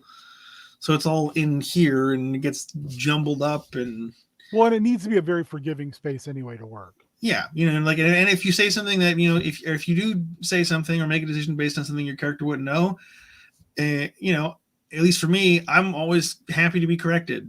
Like oh no, you probably wouldn't know that. I'm like oh okay, that's fine. Then I guess never mind. That's cool. Well, also like if I'm elastic enough in my thinking as a DM, I might say, yeah, and in my head go, I need to change that, so that's not exactly what it is. Mm-hmm. Like, especially when you're playing with seasoned players who know the monster manual frontward and backward. Yeah. And you start going through and go, okay, well, this isn't true anymore. Yeah. This is rumor. Like, yeah, that they, goblins only live in caves and they do all this. I might say, no, goblins don't, in this setting, goblins don't do that. Yeah.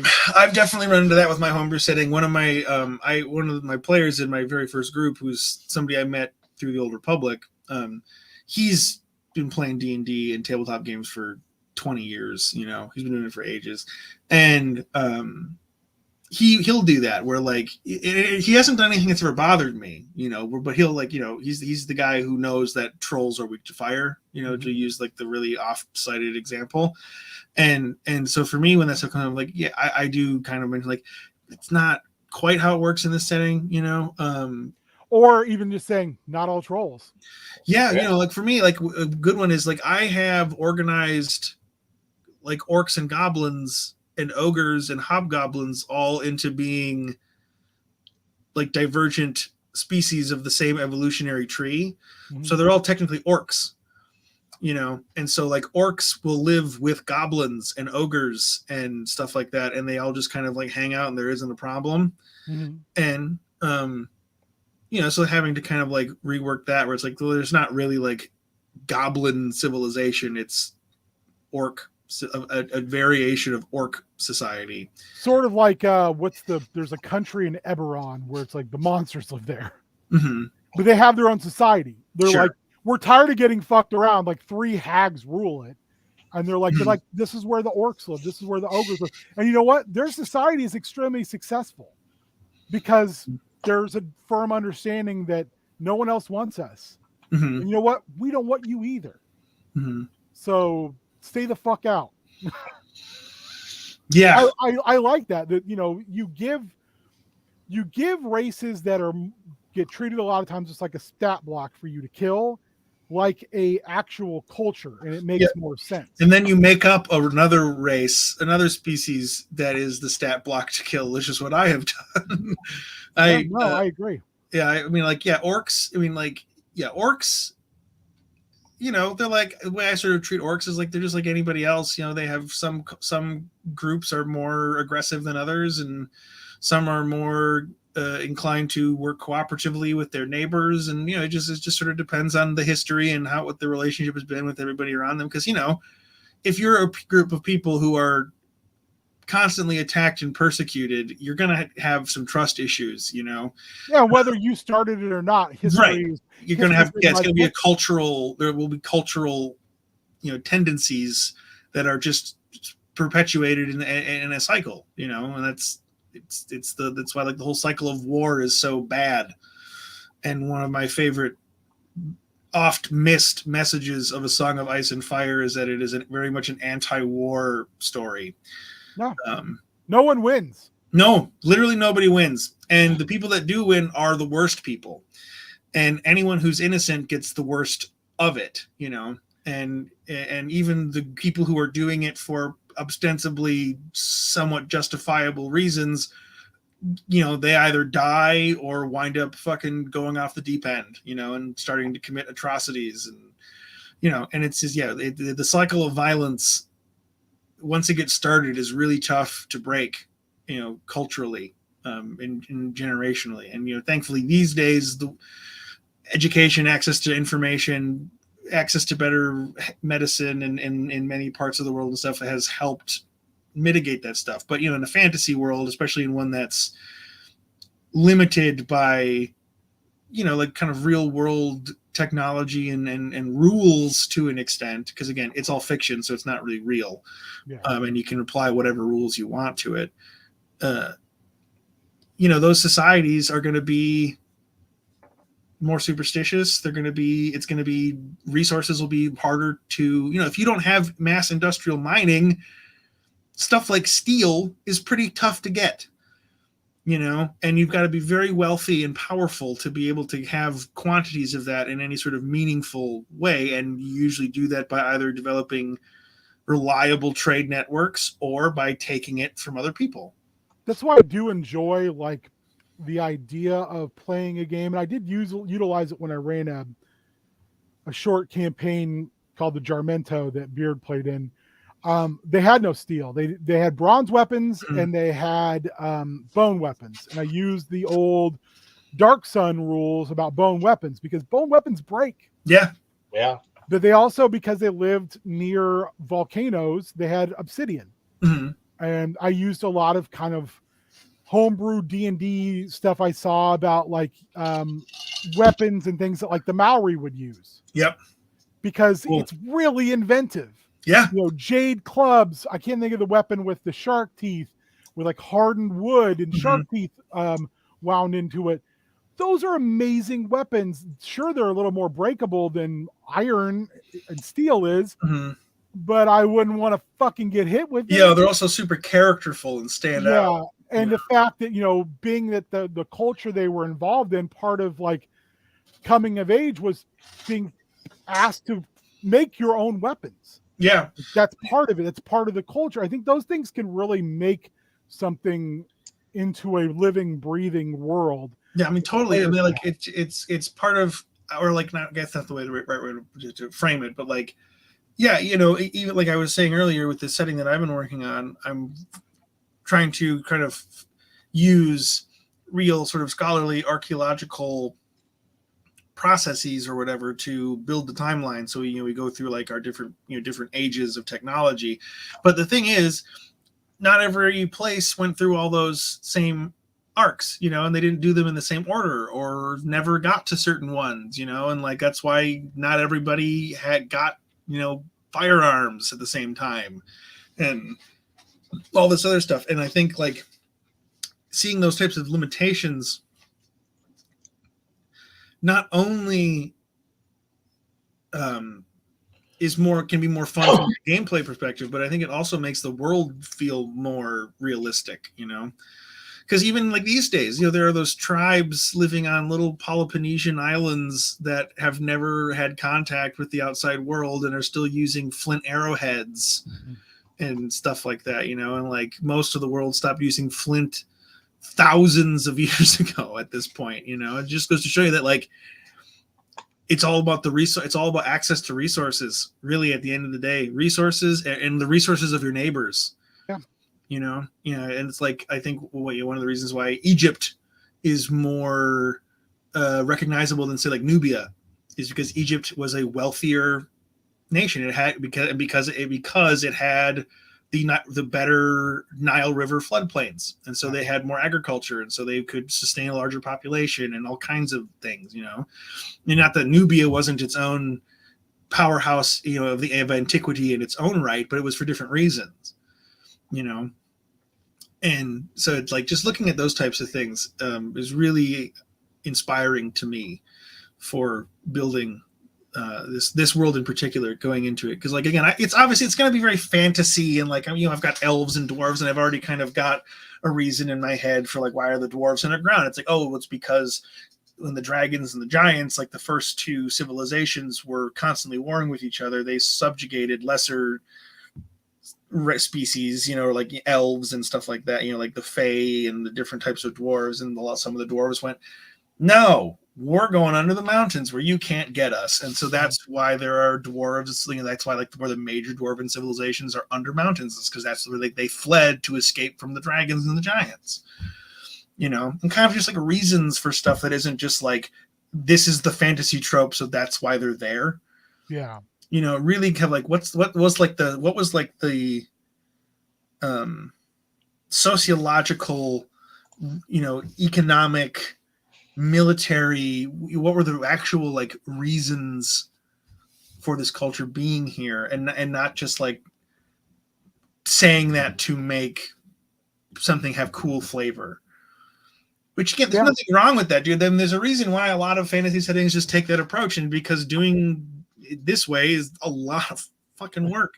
I think the biggest thing with that though is not to become so rigid that you abandon the rule of cool. Absolutely. That's why I'm like, dragons had flying cities. That's fucking awesome. Exactly. Dragons had flying cities. The emperor is immortal. Like there are all these magical trees, and there's gods that have all this magic, and there's still these societies, and there's it's definitely don't abandon the rule of cool, because it is a game, like first and foremost. Yeah. But it's for me, one of the fun things is finding where those two things meet. Finding like the real history, because the thing is, there's so much in actual history that is just like mind fuck crazy, and you go, no one would ever think to do this in a story because it doesn't seem like it's believable. Like, but it happened. Yeah. Like there's so much actual crazy shit in we talk, like I also think like history through the eyes of different cultures. Yeah. Like, how would different do people perceive do this? the dwarves see it as fleeing into the mountain, or do they see it as we went home? I think for the dwarves it was we chose to go to we chose to stay free. Yeah. You know, we rather than submit, we went to a place where our freedom was guaranteed. I like You that know? in some of the D&D stuff you see the dwarves doing that because they won their war with the giants. Yeah. They gained their freedom and they were like, the best way to not become slaves again is to build the best defense possible. And you're big and good luck getting into the mountain. Yeah, exactly. Yeah, that's exactly the thought process I had with the dwarves. Is like giants, giants too big. Dragons need to be able to fly. Can't do either of those things under a mountain. You want to go to war with us, you're going to have to come here. Exactly. And you're going to lose. Yep, exactly. Every time. You know, you don't know our numbers. You don't know what we have in here. You're literally trying to get in. And that's, to me, what also makes it interesting when the dwarves in a fantasy setting have to deal with, like, the drow, who are deeper and darker, and the dwarves are like, yeah, the Underdark is something that you live here. There's this battleground between of who controls this. Yeah, I have not decided if there's an Underdark in this setting yet. The Underdark to me is one of those things that I don't even have in my other setting because it's one of those things that feels like the type of high fantasy that is not my preference. I think for me, when I look at the Underdark, I don't use it very often. I've often thought of it using it more.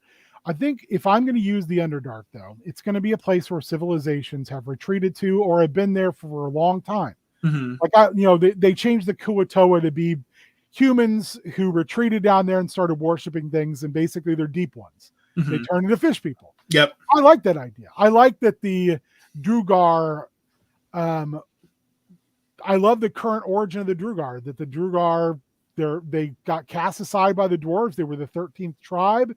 And now they started, what the leader made a deal with the devil, and he basically tricked the devil. But in the process, when they did refine their dwarven tribes, the dwarves were like, you're tainted, get out. So the Drugar are kind of they have similar beliefs to the dwarves. They craft, they forge, but they don't do it for beauty and they don't do it for Morden. They do it for utilitarian reasons. Power. This is what keeps us going. If they're bitter, they're this bitter offshoot of the dwarves. The Darrow, they dug too deep. They're crazy. They're literally just crazy halflings. Yeah. Fuck yes.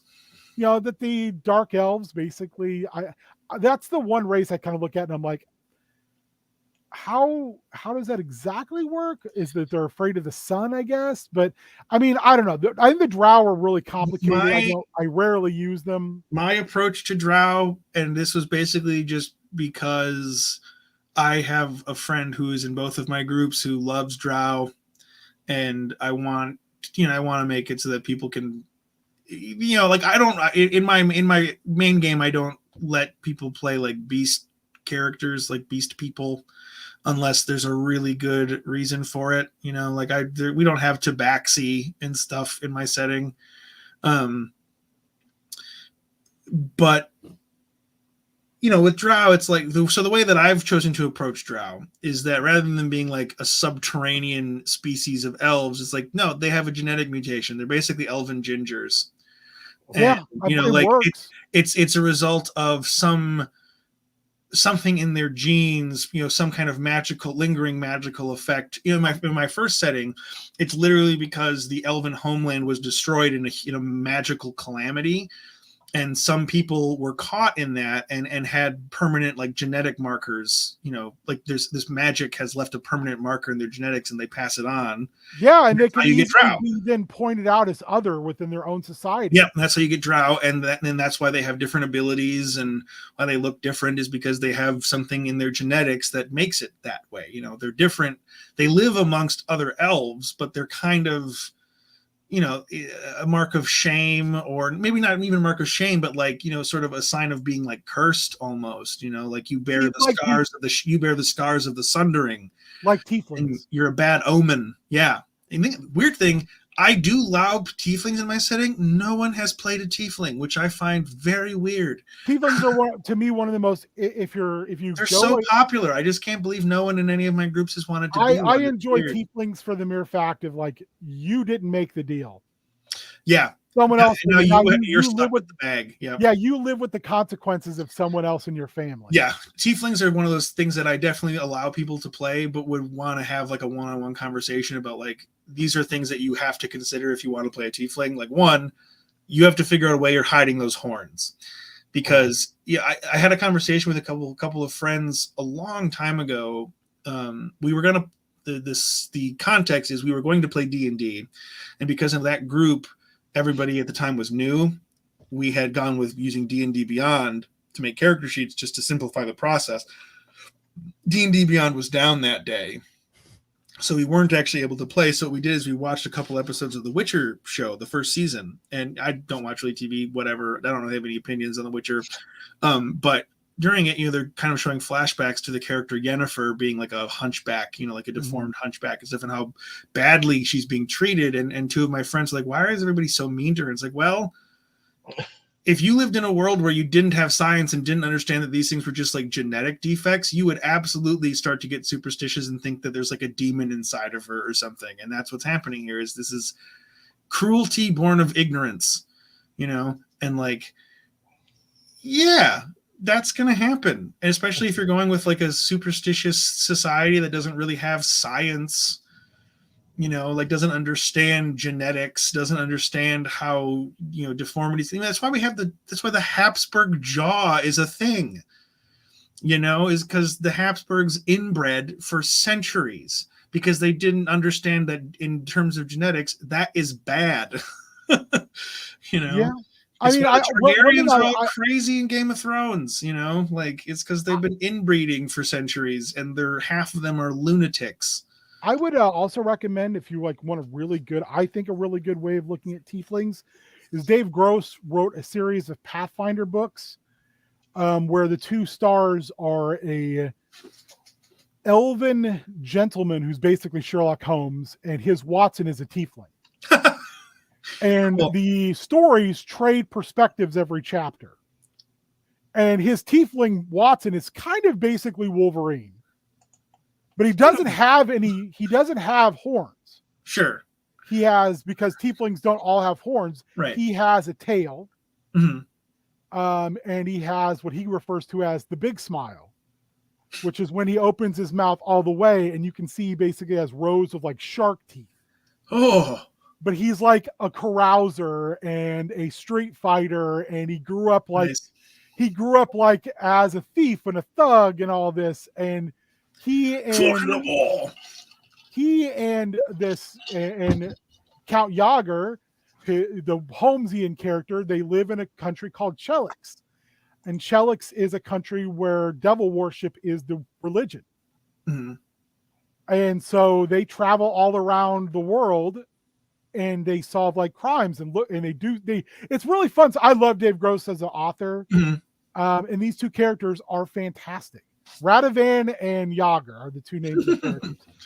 And there's even a book where they go to the kind of oriental setting of that world that plays out like a wushu kung fu movie. Oh my God. Where they bring their dog, and the dog gets his own chapters because the dog is dealing with magical animals. So you get the perspective of the dog as well as it's dealing with these, like, magical animals who are speaking to it. But as you go along, I mean, you find out more and more about Radovan because Radovan doesn't know like where he comes from. Sure. He's a bastard child of a bastard child type of thing. And it's good stuff. Those characters are very interesting. I think they bring a very interesting dynamic to the stories because you're seeing a tiefling through a different eye set. Like, he doesn't give a shit. Because he's like, oh, if you come for me, you better come correct because I will fucking murder you. I'm not afraid to kill you, and my boss is rich. So I'll get off. Yeah. As long as I do something incredibly stupid. But even like seeing how he's treated by their version of the Vistani, and they go to like a very almost Ravenloft-esque area at one point, and that the I can't think of the actual name of the real life counterparts, but the Vistani and Ravenloft, they don't treat him poorly because they treat him as like, oh, you're an outcast, we're outcasts. This is how things are. Yeah. And I love that kind of ideal that there are places in the world in your world where people who aren't like cookie cutter conformists can just be. Yeah, definitely. I mean, I was last night, I was working on, because my process for this is just chaotic. Just because of my ADHD, I just gotta like write stuff down when I think about it. And I was going through and figuring out like, well, out of all these kingdoms I have, which ones are going to be kind of dominated by which faiths, which faiths in this world. And like, I wound up having one kind of in the far upper northwest that's kind of isolated by mountains, and half of it's like snowy all the like year round because it's basically above the Arctic Circle. And it's like, well, it's a country that would be like pretty resource poor. Probably it doesn't have a lot of access to trade routes, like the really wealthy ones that are like in the inner sea. It's kind of like a Mediterranean Sea type area.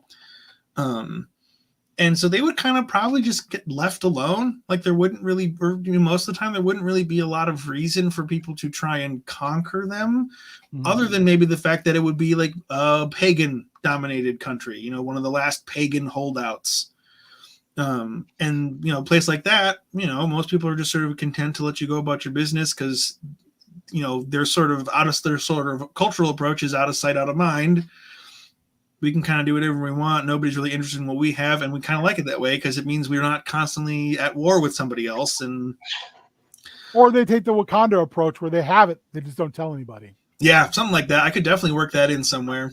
I love that whole idea. I've got a big enough world now. Because the other thing that I did with my first setting that I kind of, maybe it's a regret, I don't know, is that I took I unified a whole continent, which was an easy thing to do as far as like world building. But now that I've gotten enough time in, it's like, well, it kind of doesn't leave as much room for like large scale humanoid conflict, really, because there's not like competing nations, nation states or baronies. I got around it by having the campaign set during a war of succession. So it's not like it doesn't happen, but the dynamic of like kingdoms at war and like kind of feudal Europe, or even like feudal Japan or stuff like that, where it's like all these sort of lesser polities competing and unifying and subsuming each other. And I think just that dynamic feels more believable, more grounded, rather than like the great, because even like the greatest empires in the history of real history have never unified entire continents.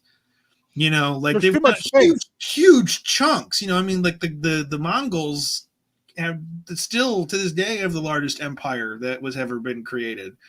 But that didn't last very long. They didn't really hold it. They just extended it, and then as soon as Genghis died, it immediately started falling apart. And it took a long time. Took centuries for it to really completely collapse. But even the Romans, the Romans took land, and they said this is conquered, but it wasn't really conquered. They held it.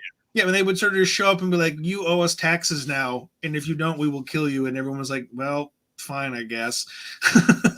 Or they fought them. Or they oftentimes they did. Yeah, especially the Gauls. Yeah, they love fucking with Caesar. Hey, I gotta roll. Yeah, I was gonna say it's been 2 hours. Matt, where can people find this week? I don't know where I'm going to be this week. I'll be back here Sunday probably, but beyond that, things are up in the air. So we'll see what pans out. So yeah, that's me. Be safe. Have a good rest of your Sunday, Matthew. I will. Thank you so much. Good seeing you again, Mike. Nice to talk to you. Yeah, this has been great. Have a good one, guys. See you later, man. Join the Dark Order. Mike, where can people find you? Nowhere. Here. Yeah, I'm not super active on social media right now. I don't really have any like online projects going on at the moment. I don't have the space or the money or the organization to do any of that stuff at the moment. So I just occasionally I've played with done you guys with the Chaos Scar. And at some point I'd like to start running a game again on the channel, but I need time to figure some other life stuff out and get started on a new career path and things like that before I can kind of like commit to it's understandable. anything like that. Even though I would do it today if I was feeling extremely foolish. That's how games work, I find. Mm-hmm. Well, as always, you're always welcome here. I have D&O tomorrow night. Probably bad at games next Friday. Depends on what the weather's like. Lately, shoveling has kicked my ass, and I had a rough week last week with I had a fall last weekend, and then I had 2 seizures that fell down the stairs. Tuesday last week. I don't remember. I'm all beat up. Like my legs are just rainbow colored right now. That's sorry to hear that, man. It happens. Luckily, I was able to get a hold of Beard because my wife, I couldn't get a hold of her.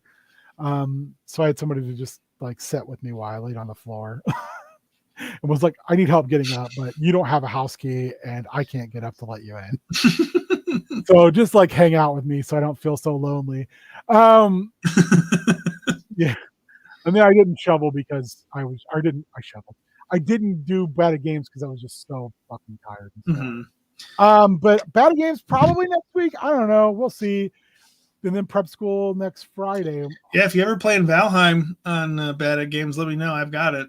I haven't played it in a while. I've been knee deep in Sons of the Forest with some homies. Yeah, I'm not a big like crafting games person, mostly because I play most of my games by myself, and I find that games like that are usually designed to be played with groups of people.